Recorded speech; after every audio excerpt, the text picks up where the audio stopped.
Well, now we're going to switch modes slightly because Richard Murphy, our next speaker, is coming to us online. So I hope Stuart up the back has got matters in hand there. Our timetable's a little bit out of sync, so hopefully we haven't kept Richard waiting. Oh, there he is. Hi, Richard. Can Richard hear me? Waiting with me. Excellent. Thank you. So Richard Murphy, again, is somebody that probably needs no introduction to a lot of people in this room. Prolific blogger, economist, actually accountant, I believe, but man of many interests, many words and many talents. Yeah, nothing at all. Oh, I can't hear him. Oh, well, that's all right. Just tell him I was saying really nice things about him. Say again? Okay, I was just introducing you there, Richard, saying a man of many interests, many talents, economist, accountant, prolific blogger, and just personally for me, one of the things I really appreciate about Richard's blog, oh, he's frozen on the screen there, that's a great expression. The discussion that goes on around the myriad topics that he posts about on his blog, are, the discussions that go on that blog are really, really valuable. Even in conferences like this, you don't get an awful lot of chance to have those depth of conversations. So anyway, Richard is going to talk to us today about the economy, perhaps. So I'll take it away for you. Are we going to do questions at the end of this? It's a bit tricky with all the technology. Yes, definitely. Okay, so we'll give you a nod at 20 minutes, unless you're an excellent timekeeper yourself, and then we'll move to questions from there. Is it okay? Over to you.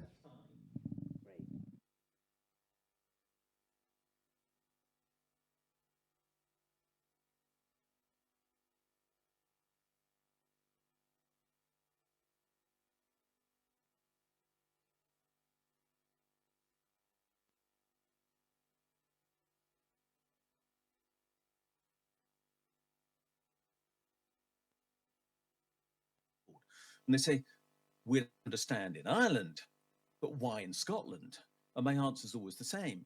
If you don't understand why I would have done what was necessary a century or so ago in Ireland, you don't understand why I support what is going on in Scotland now. Tim suggested to me I should talk about money this afternoon. And in fact, he didn't say, as such, talk about the economy. Money was to be the theme. And I've spoken about money on many occasions, and many of you will have heard me. And it's great to follow two friends, Robin and Craig. I've listened to both of those presentations, and I hope I live up to the standard. But I was reflecting this morning on what to say, and I decided to start with St. Paul, which is something I don't think I've ever done in my life before, and Corinthians 13. And I promise you, this isn't going to be a sermon, but there, St. Paul talked about something which, if you're familiar with Christian weddings, is very commonly read at those events, because he talked about faith, hope, and charity, which is sometimes interpreted as love. And he said, the greatest of these is love. And why did I think about that? Because, of course, I was thinking about money.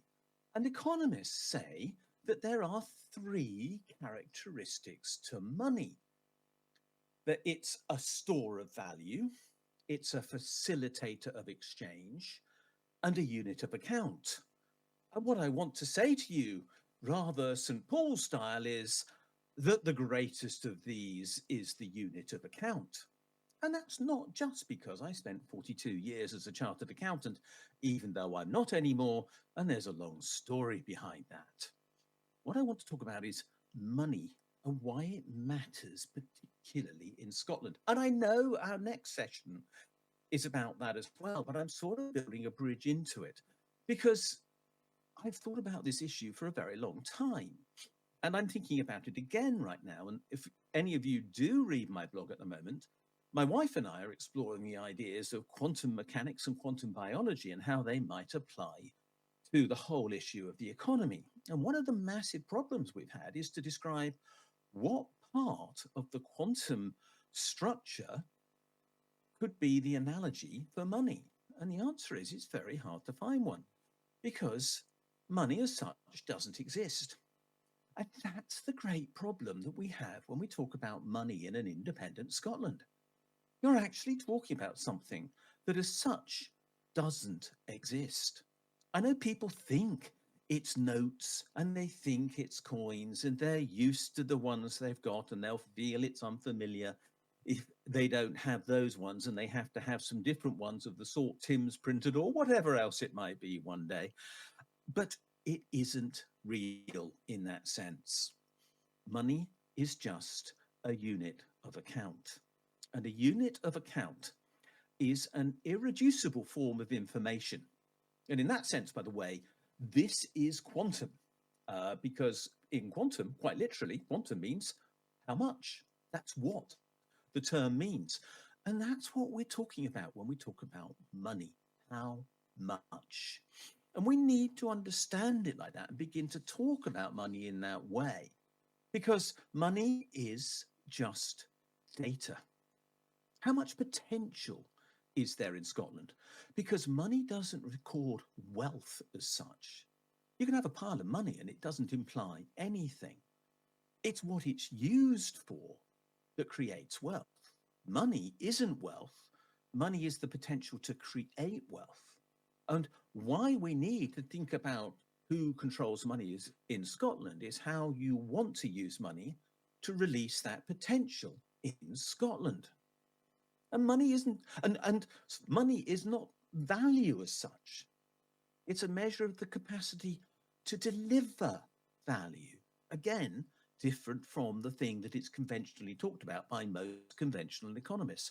We're not as such recording transactions. We're looking about the capacity to undertake transactions.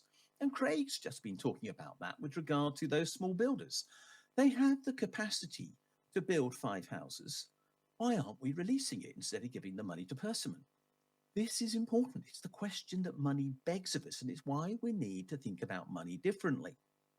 But what money can't be is value in itself, because it isn't value, it's data on who owns value and where that value is located, and perhaps as importantly, about who that value is going to be released for, in other words, whose benefit.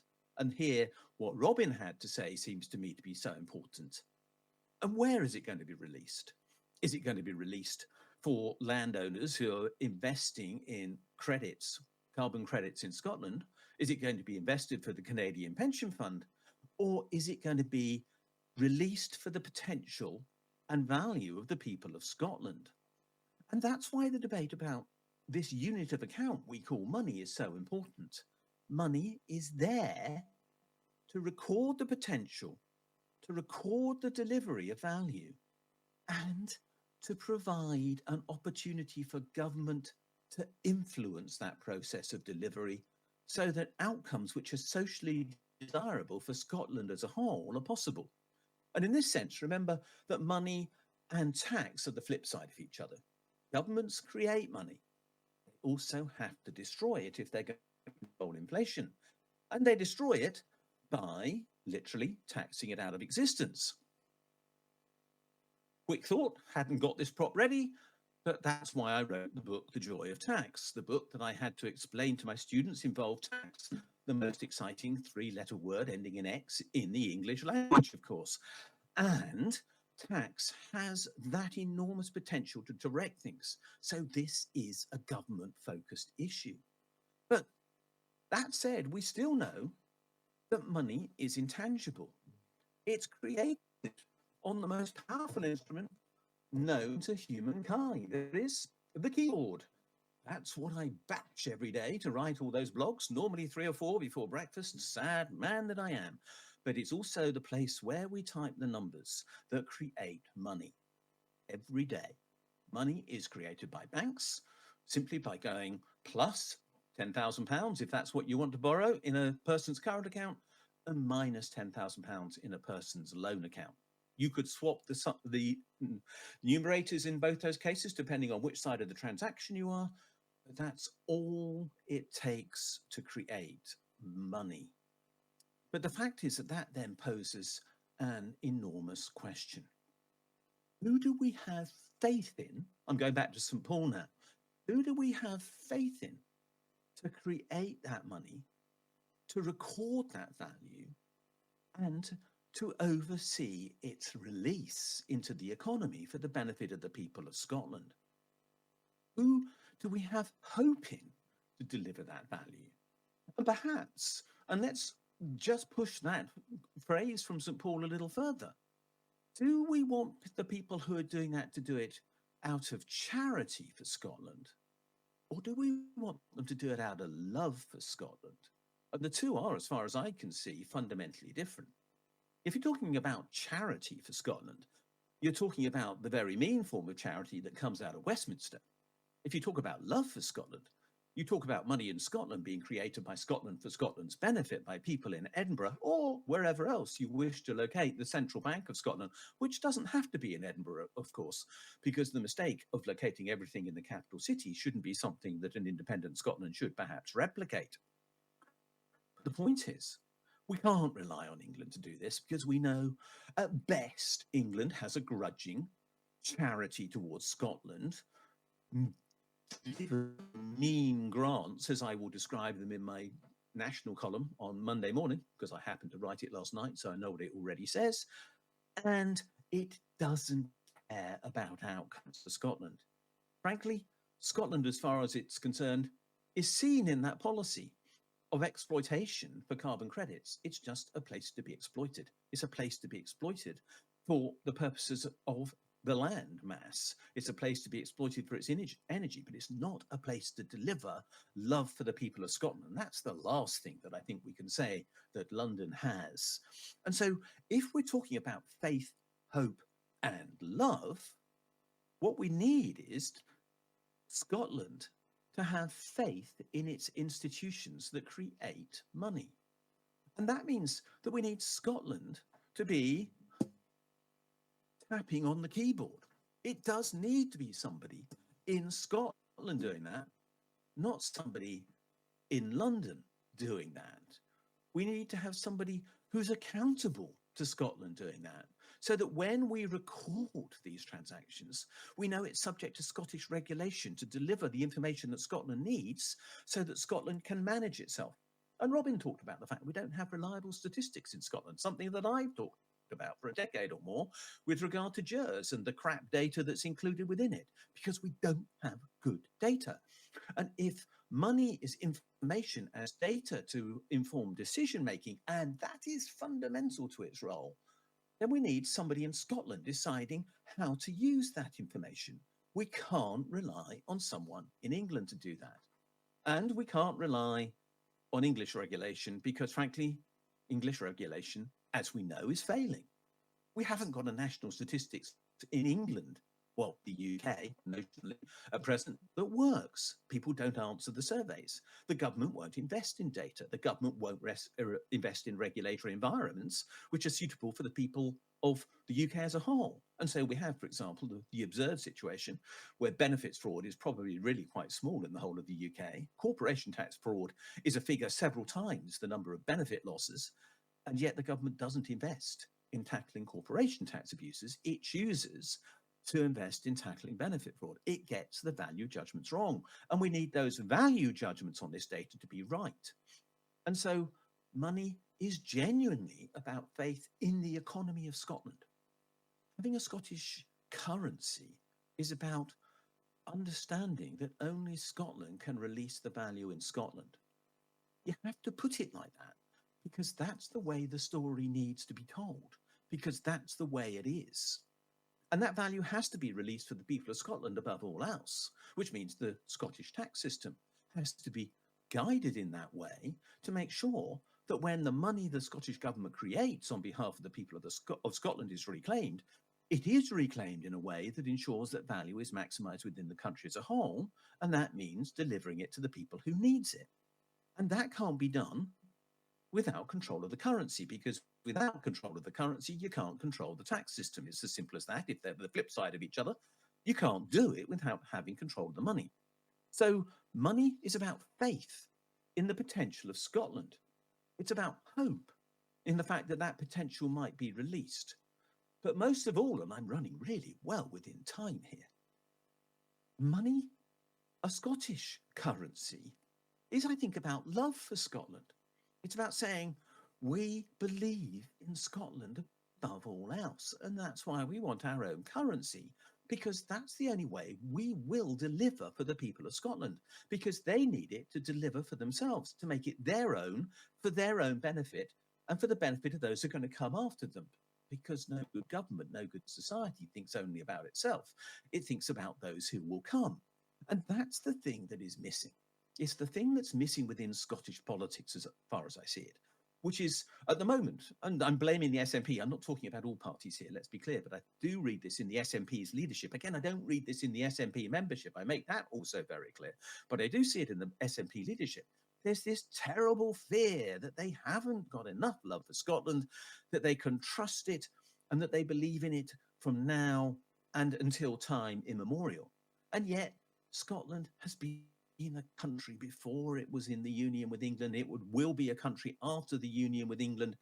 And again, look at my article to come on Monday in the National, and I talk about the fact that surely in 2026, if we have a Scottish government in Holyrood, if we have a Welsh government in Cardiff, we have a Sinn Féin government in Northern Ireland, and we have the three countries excluding England in the union, with governments who believe in independence, then we have to take independence seriously. Scotland is going to be independent. I genuinely believe that. I'm sure it's going to happen. I think it'll happen peaceably. I can't tell you precisely how it will happen, but I think that the tipping point is coming very close. The idea that England has something to offer to the people of Scotland, to the people of Wales, to the people of Northern Ireland is becoming a joke. England hasn't got anything for the people of England, is what people are telling me in England. So why the heck should anybody in Scotland believe it has? And yet that's the point. Scotland has something to believe in. England hasn't. Scotland could believe in its own currency, but the currency is that symbol of faith in the country.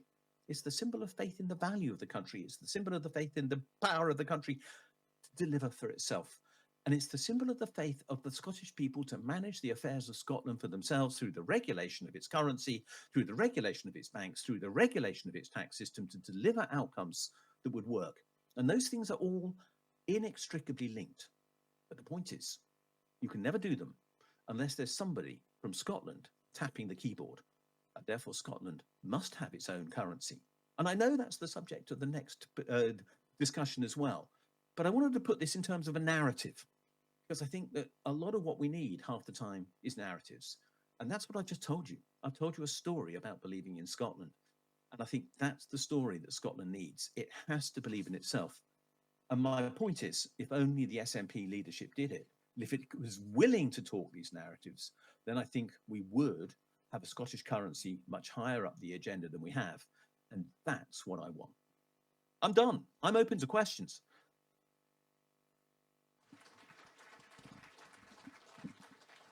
And there's a deathly silence from the room. What a great story. Did anyone hear a word I said?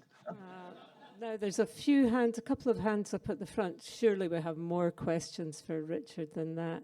The mic's coming. Please speak into it, because we'll go William and then, I'm sorry, I don't know your name. These two. Same name. Hi, Richard. Can you hear me? It's William Thompson here. A very familiar voice. Hi. How you doing? Seem to be amongst friends this afternoon. Yeah, it's lovely. A Fresh Start document that was just released by the Scottish Government, similar to the 2022 paper, hardly mentions tax at all in an independent Scotland, and it doesn't say the phrase progressive taxation or redistribution in either of those papers that plan for an independent Scotland. So I'm just wondering if you could just briefly outline what changes you would make to the tax system in Scotland in an independent.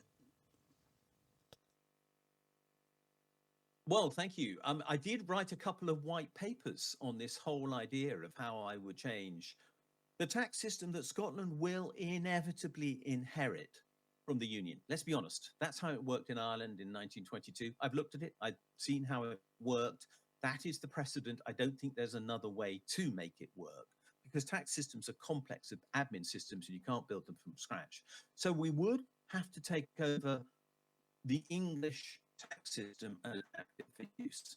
And in a sense, I've written out the agenda here in two ways. One is in those white papers, and that would mean, for example, looking at the whole structure of tax in Scotland and how we manage tax through a proper tax administration, which would not be accountable to the financial power elites as it is in England or in the UK at present, where the members of the board of HM Revenue and Customs come from the banks and the big four firms of accountants and everything else, and run it as if it's a corporation, which is absolutely absurd. But we'd have to have a tax system for Scotland that was run by people from Scotland, representative people from Scotland, being interested in how the tax system delivered for the people of Scotland. So the first thing would be a most massive change in culture with regard to tax.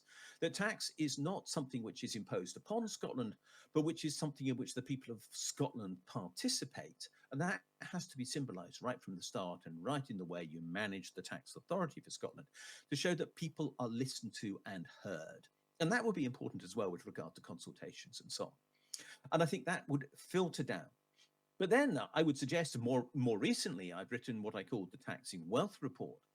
And that was published a year or so ago now. And it looked at so many of the failures inside the UK's tax system. And it didn't tackle all of them. I only looked at the ones which actually were the obvious things to tackle in the first instance. So I didn't discuss land value, for example, because there isn't a land value tax in the UK at present, so there wasn't one I could adapt. I didn't look at innovations that radical. I just looked at how to adapt the systems we've got and pointed out some of the glaringly, obviously stupid things that stop us having a progressive tax system, but which Scotland could address.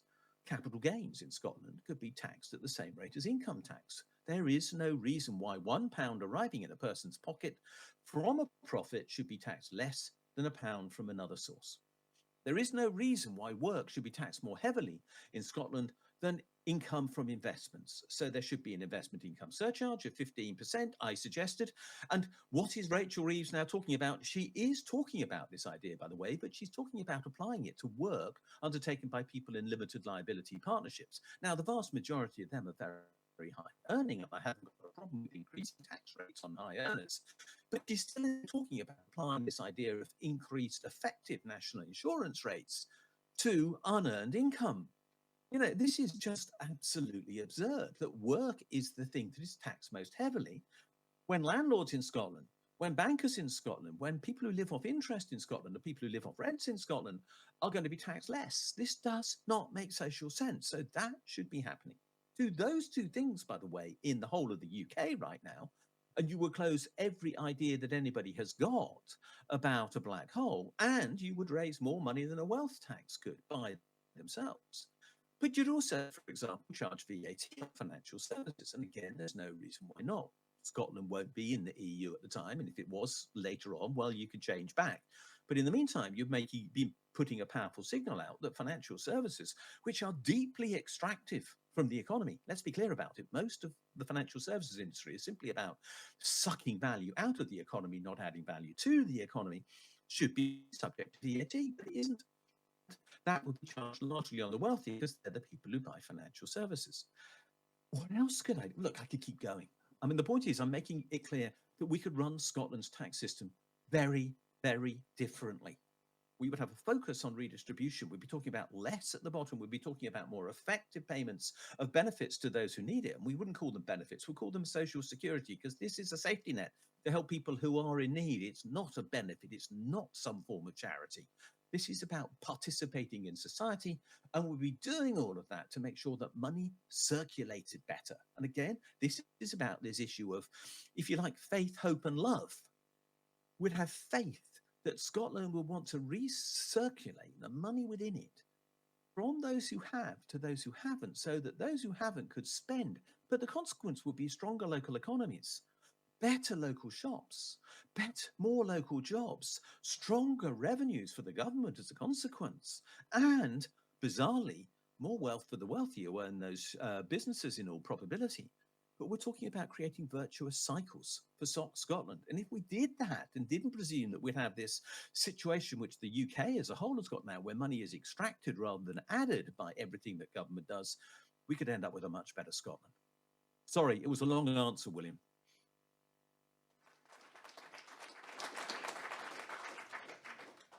Good afternoon. I'm a listener to your podcast every morning on YouTube. It's part of my daily cycle, or part of my daily life. So, oh, sorry. Right, as I was saying, I enjoy your YouTube stuff every day, more or less. I am not a numerate person. I am a teacher, or former teacher, president of the IS, world's oldest teacher and trade union. So my question is pedagogical. That is to say about teaching and learning. When one approaches teaching and learning people in the classroom, and the public are no different, the context in which you teach is almost as important of what you actually say. And if I can give one example in a wider sense, when I became a senior official, I started to buy suits at £600 or £700, shirts at £80, cufflinks and ties at £50. And when you walk into a room dressed like that, people make certain assumptions about you. And then what you say, they tend to listen to you. On the other hand, there's the other side of it. And so the point you made earlier on about stories, I think we need more of those stories, because I think because of the counterintuitive nature and because of the mainstream media and most of the journalists don't understand what they're reading, there is a need for more stories. I only started to understand what you've been talking about when I understood that in 1941-42 Britain was broke, and by the 1950s and 60s they had done this, that and the next thing. And I realised that they must have done it from... So I knew that intuitively. There must be a truth behind it. So the point is this. It's about the stories. How do we take more stories together? And just one example. If we were to say we're a Scottish bank, all you need is build a building in somewhere absurd to actually take the argument. In other words, I don't mean any disrespect to any particular town, but take somewhere that people would consider farcical and say that's where we'll build a central bank. People would then get counterfired, if you see what I mean. So maybe we need more of the taking the argument to the doubters. Like Polanski, for instance, is whenever someone attacks him, he uses that. The numerate here are getting fed up with me. So I'll hand it over. There you go. I hear everything you say, and we talk about it a lot. I've now got a team behind those videos here. The team is me, my wife, and my two sons. They have both joined me now. And one of the great advantages, that was never a plan, and it may not stay this way, but they actually are quite excited by making stories. And they see the world differently from me. Each of us has worked out what stories work for us. I am quite technical. My sons love visual. They're encouraging me to be more visual. We need to explore levels, and there's an advantage to having the blog because it can be more technical than the videos. Technical videos don't seem to work, but this storytelling is fundamental, and we need to try them out, and we need to be brave. I like what you said. You reminded me of something that John Christensen and I were heavily reminded of when we created the Tax Justice Network. Ian Mercado, who was still the Labour MP for Reading at that time, we're talking about a while ago as a result, said, look, both of you guys come from professional backgrounds, carry on wearing your suits, wearing your ties, wearing your smart leather shoes, etc. Because you will look as though you're the professionals in the room and you'll be saying words that nobody expects from you. And it will be deeply disruptive. So we need to find ways to deliver deeply disruptive stories, which are credible. That's the problem that we've got, and that's the thing that we need to create.